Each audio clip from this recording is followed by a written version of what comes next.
What's up, friends? My name is Matt. I'm standing here in the parking lot of Murph electric bikes, and right behind me is my own personal Alpha Murf.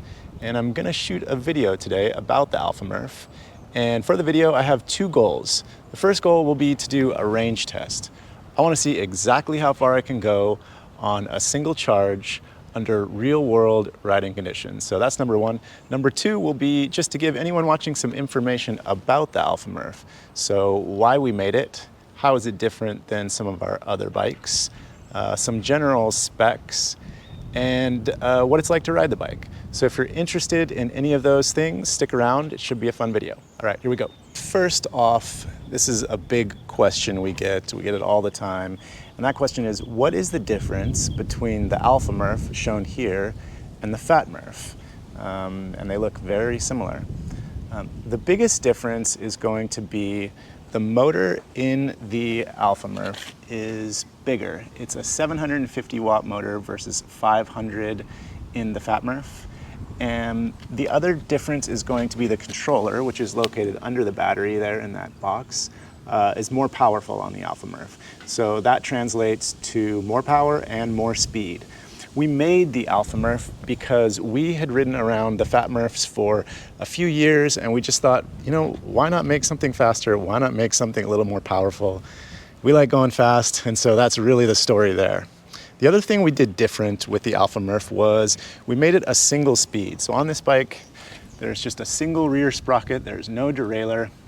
And we did that because we really never changed gears when we rode the Fat Murfs. So our thinking was, why have a derailleur? You know, why have one extra thing to go wrong if you're not using it? So it makes the lines really clean on the chain. There's not a lot of extra slack, and you don't get any chain slap when you go over big bumps or anything. So those are kind of the big differences between the Alpha Murf and the Fat Murf. Some other small but notable differences are the Alpha Murf has the built-in rear rack here. It's welded to the frame, so it's much stronger than the accessory rack you can add to the Fat Murf, which is great. Another difference is going to be the screen up here. It's just got more information. It's bigger. It's mounted in the center. It's just a little higher quality. And then the last big difference is going to be the headlight. We wanted something super bright, and so we got these off-road style headlights, adapted them to the bikes, and these things are amazing. It's daytime, so I can't really show it to you, but they are way brighter than the standard lights, so that's awesome. So those are the big differences between the bikes. If you like to go fast, you don't really change gears, the Alpha Murf is definitely the bike for you. Fat Murfs are great. A lot of people love having the gears, but we want to go fast.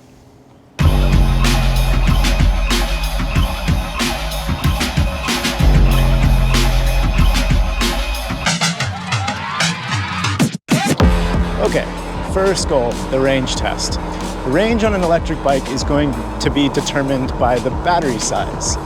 All Murph bikes come with a 52 volt battery, and the Alpha comes in a capacity of 20 amp hours. So, based on kind of some napkin math I've done in my head, I'm guessing I'll probably go about 50 miles, maybe a little more, maybe a little less. But again, that's determined by the capacity, which we measure in amp hours. This bike is 20 amp hours for the battery. Your range also depends on how you ride the bike. So if you are constantly using the throttle or you are going up a lot of large hills, you're going to get less range than if you pedal with the bike on, let's say, level 3 for the pedal assist, and you're mostly on flat ground. So in this test, I'm gonna try and find a mix of different terrain, so hills, flat ground. I'll use the throttle a little bit, but I am mostly gonna leave it on level 3 pedal assist and just kind of go from there. I feel like that's a good average. I should go about 20 miles per hour on level 3. So yeah, we'll see how it goes.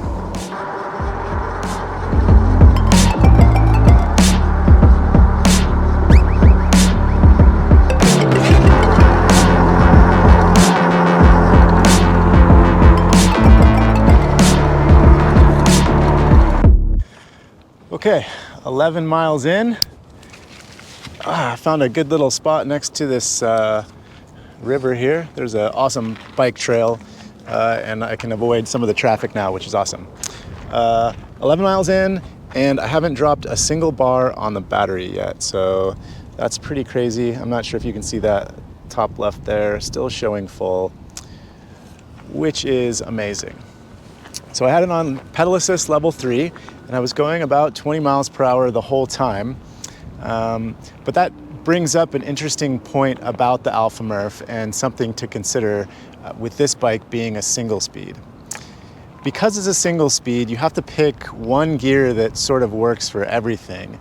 And a drawback to that is that over about 20 miles per hour, you really can't keep up pedaling with it anymore. So that's kind of the max you can pedal with it without just absolutely spinning your wheels. I personally don't mind that. I like it. It works for me. But if you are someone who wants to go, faster than that while pedaling, it is kind of nice to have the gears.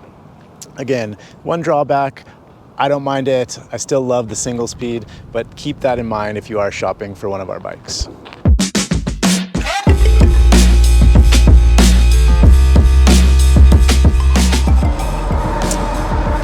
Highly recommend finding a bike trail that doesn't have any car traffic. It's so much more enjoyable to ride when you're not worried about someone not paying attention and hitting you. So this is an awesome trail right here.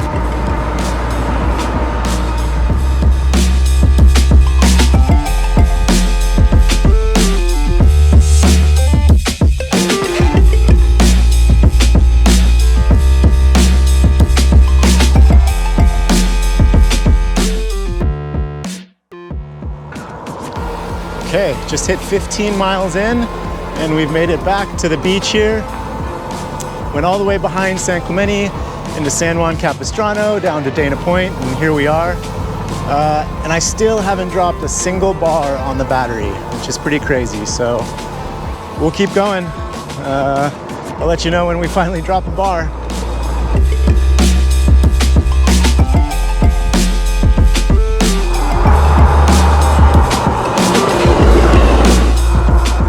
Miles and the battery is still showing full.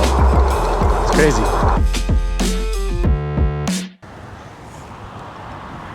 Okay, I just hit 32 miles.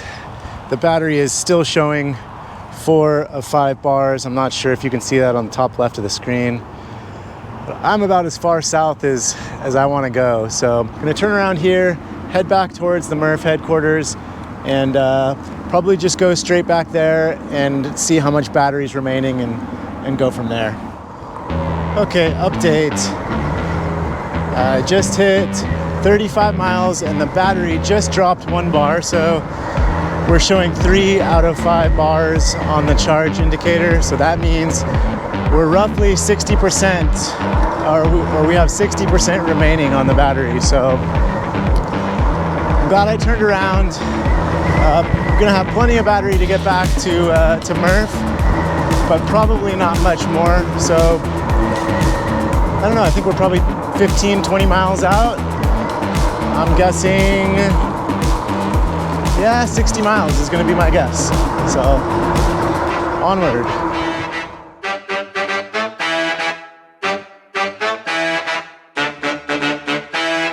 Okay, I just hit 43 miles and I'm at a literal crossroads here. The bike has 1 bar left of battery, and the highest point in our town, the highest point in San Clemente, is between me and the Murph offices. If I go left here, I go downhill to my house, so no big deal if I run out of battery. And if I go straight, I can always just turn around and go back to my house if I don't make it to the top. Because pedaling one of these bikes without any battery is pretty difficult, and it's not something you really want to do. So I'm going to try and make it up the hill, and if I can do that, I'm pretty sure I can make it all the way to Murph. But if not, we'll just coast down the hill. So I don't know, 43 miles, pretty good. I thought we would get a little more, but the second half of the battery definitely drains faster than the first half. That's something to keep in mind if you have one of these bikes. I was also going into the wind for the second half of the ride, and there's a strong breeze today, so I noticed that knocked 3 or 4 miles per hour off my speed, and the bike on the power indicator, how much power it's consuming, was higher than going the other direction. So all stuff to keep in mind if you're going on some long rides, but I'm going to continue on and hopefully make it up to the top of this hill.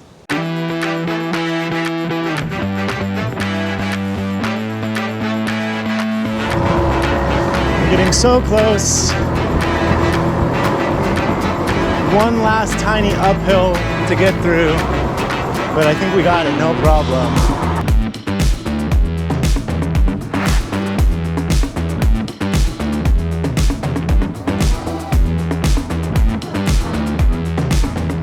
Okay, I made it back to Murph. Here's our driveway right there, so I know I can make it.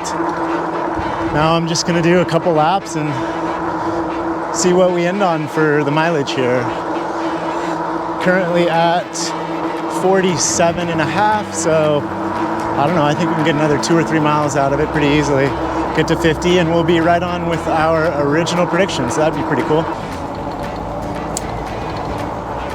Okay, the battery just completely cut out at 48.25 miles.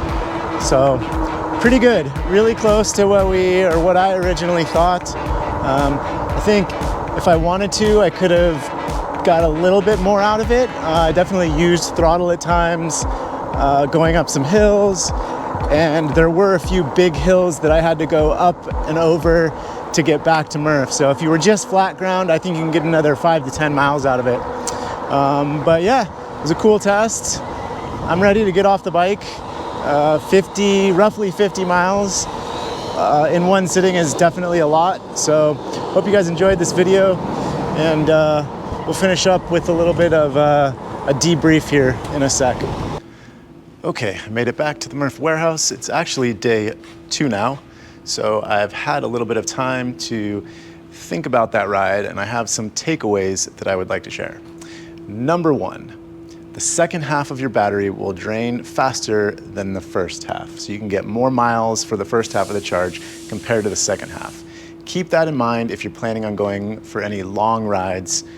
You want to be heading back to your starting point before you reach the halfway point on the charge. Number 2, I got pretty close to my original estimate of 50 miles per charge.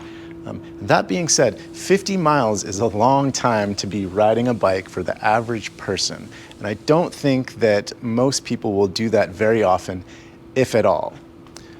But that doesn't mean that having a high capacity battery isn't important. It is, and there are a couple reasons why, even if you don't plan on going for long rides, you would want a high capacity battery. Number 1, lithium-ion batteries, which is what ours are rated in terms of charge cycles for their lifespan. So on average, you can expect to get 700 to 1,000 charge cycles out of a battery before its life is sort of, at its end point. If you have a high capacity battery and you only go for rides that are 5 to 10 miles, you won't be charging your battery as often as if you had a lower capacity battery. So your battery should last longer in terms of years than a lower capacity battery. The second important thing about a high capacity battery is you'll get better performance throughout the ride because your battery will stay at a higher voltage for a longer period of time. And that one's really important. You want it to be fast and you want it to be fun for the entire ride. So having the high capacity battery will definitely help with that. And then the third thing I wanted to show, but I didn't get a chance to, was the headlight. It was just too bright outside. So there's a dark area in the back over here we'll wheel the bike to, and I will show you the headlight. Okay, nice and dark back here. Headlight gets turned on with the red button, and got to turn the key on. Lights on. And in the back, off, on, off. So these are much brighter than the standard lights on our bikes. They definitely light up the road at dusk or at night, and definitely an awesome upgrade that comes standard on the Alpha Murf. So, okay, that's gonna wrap up this video. Hopefully you found that helpful. I'm definitely biased because I work for Murph Electric Bikes, but I truly do love my Alpha Murf and I recommend it to my friends all the time. So if you're checking out the bike, I highly recommend it. It is an awesome electric bike. If you have more questions, feel free to give us a call or send an email to info@Murph Electric Bikes and someone will get back to you. I hope you enjoyed the video, hope you found it helpful, and I'll see you later.